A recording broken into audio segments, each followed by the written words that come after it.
need to know is this formula. Okay.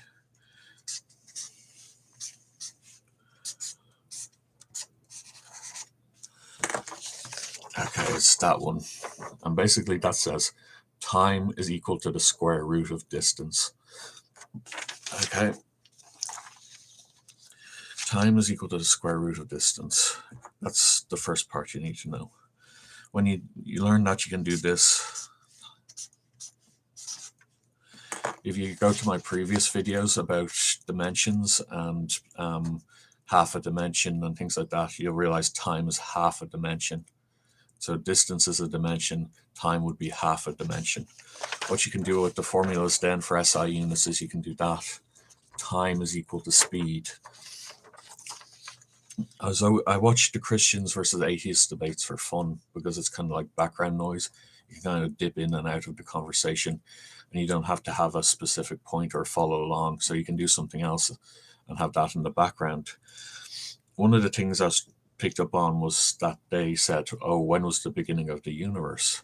And I realized something is like we're always referencing things from our own perspective in time. But what is the speed of time itself? So time has a speed.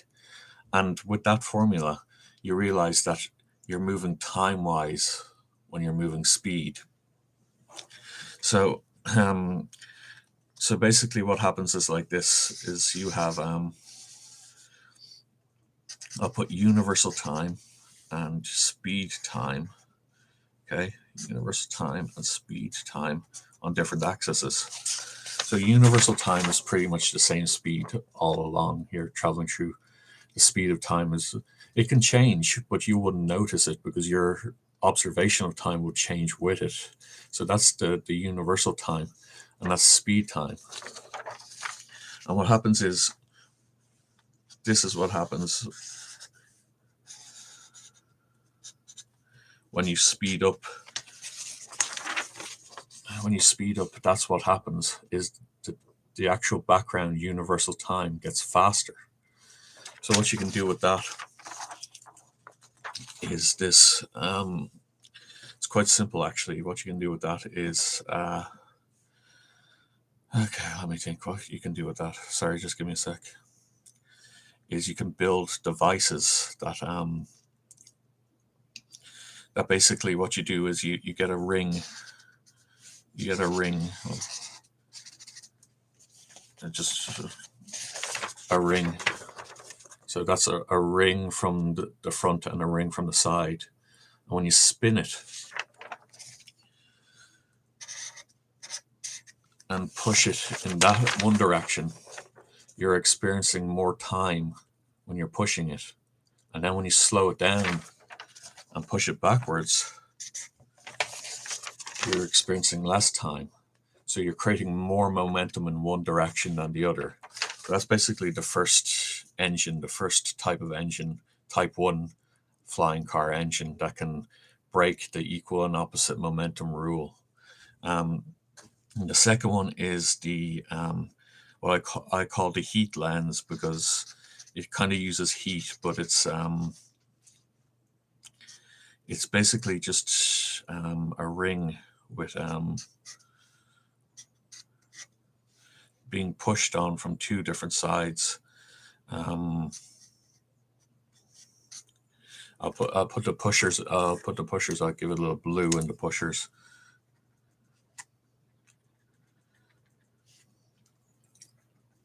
There's two versions of the way to do this. This is the heat lens, or the pressure lens is what I like to call it. It creates an unequal and opposite force. So this is the ring from the side, right? That's being pushed on by that side, that's being pushed on by that side. But it'll push more in that direction than it will in that direction. You can achieve the same thing by using a thing I call nested bearings. So you just put a load of rings beside each other.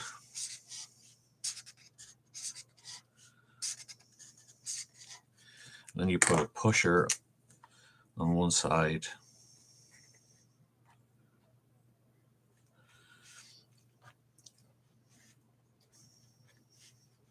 So I'll just detail up the other thing for you as well with arrows. A pusher on this side, And above them, I'm going to write the RPM in smaller red lettering. So say 1,000. Yeah, that one doesn't work. One thing about tin pens is they can dry out pretty quickly.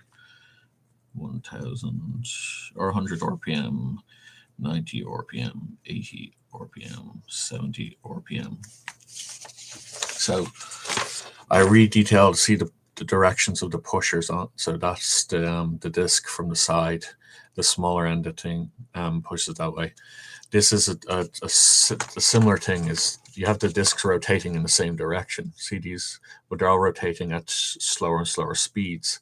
So it creates a kind of like a speed gradient, and that's kind of it's basically how that works. Except it's uses the shear force, so it's basically an infinite gradient, but you can achieve it with that. So you push on that side and push on that side, and you get force in this direction, and more force in this direction than in the other direction.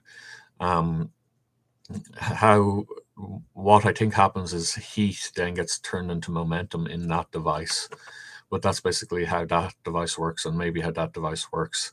You can kind of create a slowing version using a similar principle. So I'll just draw a simple version of it here, and then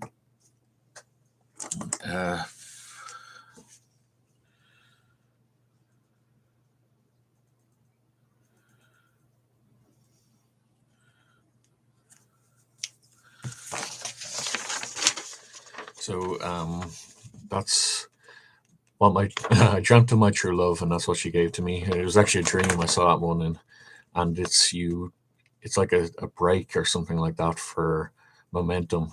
And you squeeze it, and it converts it back into heat or something like that. So that's the heat engine. That's the heat engines and the heat formula. I'm going to go over where I got the formula from now. So I'm going to make a list of the formula I know. So speed and time are half a dimension. So we put them, time is equal to speed, which is equal to square root of a dimension. Okay. So that's the first one, a half a dimension. I like to think of a half a dimension as a dimension that only has a one direction. So you can only go in one direction, but not the other direction in it. So that's what a half dimension is. It doesn't have a backwards, it only has a forwards. So that's the first formula. The second formula is, what I like to do is I call them the speed stacks. So speed squared is equal to dimension. So speed squared is equal to dimension. Speed cubed. This kind of a mystery. Speed cubed. I'm not sure. I haven't had many equals on the speed cubed thing. See, that's the third one there. Speed cubed. Okay. Speed to the power of 4. You could think of speed cubed as like a line land. Do you know where there's flat land? Speed cubed could be line land. So there's like a dimension and a dimension of time. So speed to the power of 4. So speed to the power of 4 is flat. It's a plane. It's a flat land basically. Speed to the power of 5 was speed to the power of 5 would be time. Flat plane would be a universe that's flat. So speed to the power of 5. It looks like SS there. Speed to the power of 6. Now this is an interesting one. Speed to the power of 6. I'm going to write down the formulas for speed to the power of 6, and I'm going to let you, using the things I said about a half dimension and numbers and all that, I'm going to let you try to figure out where I got speed to the power of 6 is equal to these things from. It's equal to V is equal to M. Okay, so speed to power of 6 is equal to volume. Speed to the power of 6 is equal to mass. Mass is equal to volume. Okay. Speed to the power of 7 is equal to, let me see, it's equal to momentum. I'm going to put mode there. So that's how I've worked out the flying car formula. Speed to power of 7 is equal to momentum. So it's equal to something changing in time. So momentum is basically, we're in momentum basically through time, and speed to power 7. So if you have mass, changing distance per momentum, that sort of thing, speed is equal to momentum. Okay, s to the power of 8 is energy. And it's also charge. I'll let you try to figure that one out as well. So s to the power of 8 is energy, and it's also charge. And that also gives us the birth of the universe formula, which is to create a certain amount of energy, you have to create a certain amount of matter. And that's how it works. So to create an equal amount of energy, you have to create so you have to divide momentum by an equal amount of energy as you gain an equal amount of mass. So that's basically the sort of formula for the universe. You have to divide to some momentum till you get a certain amount of energy and a certain amount of mass. So that's basically how the sun works. It's not fusion. That's how the sun works. It's converting momentum into energy and mass. My dad had an idea of using triangular magnets and sort of keeping them going, and then I had the idea of why not trying to make the magnetic field itself move as a form of creating this sort of thing. So they're my theories on how to create free energy and mass, as those might be able to create an explosion that creates a flat land and things like that. So that's the theories on those. So yeah, they're the formulas for all that sort of stuff. You can do interesting things, like you can, by having negative and positive charge, you have negative and positive energy. So that might be another route to it. The canal rays mightn't be charged gases that get into the thing, but the creating of mass and the creating of energy at the same time, or something like that. I'm not entirely sure about magnetic fields. I haven't really looked into them that much. I do know magnetic fields act like momentum. So when you're in a circuit, it's like having a flywheel in a circuit by having magnetism in a circuit. What else? It's such an interesting topic. It's kind of like the linearization of all the SI units, and just using speed as their base or time as their base, because speed equals time. So yeah, I think that's everything. There's also the time travel formulas in there, which is basically, you see it. Dr. Cox put it on his thing where he kind of showed it going, woo. You see, the problem with relativity is they go like this with relativity, because they don't want time travel to exist. So they create the world lines going like this, and then they smash into each other, and you're literally basically moving through stopped time when your world line is like that. So you're moving through stopped time that way. But the thing is, if you keep going, because it doesn't go like that, it goes like that. That's kind of the way relativity actually goes. It goes like that. And that's the time travel formula, how you get time travel. It's kind of like being like in Tenet or something like that. Interestingly enough, the Tesla coil circuit, Tesla and Edison both rock. If you take sides in that thing, stop it, because they're both great inventors. Where was it? The Tesla coil. So the Tesla coil is a resonant circuit. But the problem is they didn't have transistors back in the day. They had spark gaps. So what happens is, So when the two are going in the same direction, it allows the voltage to create a spark breakdown, and then allows the two circuits to connect and the energy to flow from one to the other. It's kind of like constantly building up. But what you can do is you can actually use the feedback, like the Japanese watchmakers used to do with their watches. They use resonant feedback. They include resistance into their resonant feedback, so it only gets to a certain level. But at a certain frequency, you can actually get the resonance to break down endlessly, or to build up endlessly in his Tesla circuit. So it's not just a million volts. You can get any voltage you want just by letting the circuits sing to each other again and again and again. So you can get like billions and trillions and zillions of volts, because it just gets faster and faster and faster and faster and further through the air. So that's the whole video anyway. With time traveling, you can use paradoxes to make duplicates of people and duplicates of things. So you can create replicators. So things that replicate, you just put something in a box and it'll copy it by time traveling and branching the two time streams. What that does to the person is, I reckon, it's like being in two places at the same time.